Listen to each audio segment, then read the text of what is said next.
தியானம் செய்து மூன்றாவது கடவுளாக முருகப்பெருமான தியானம் செய்யணும். இரண்டாவது கடவுளை எப்படி அழைக்கலாம்னா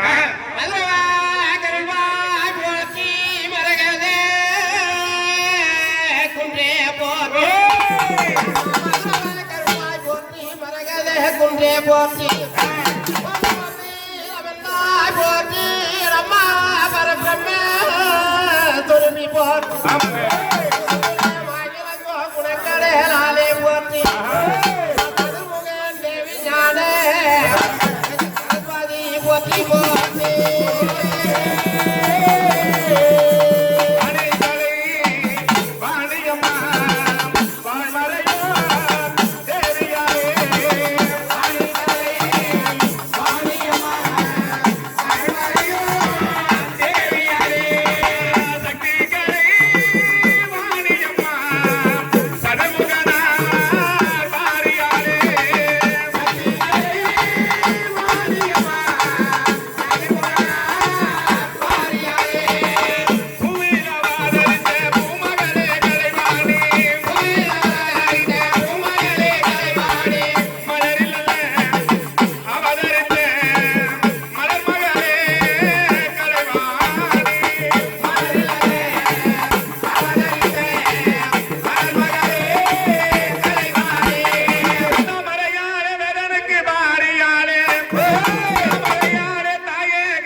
பூஜை கொள்ள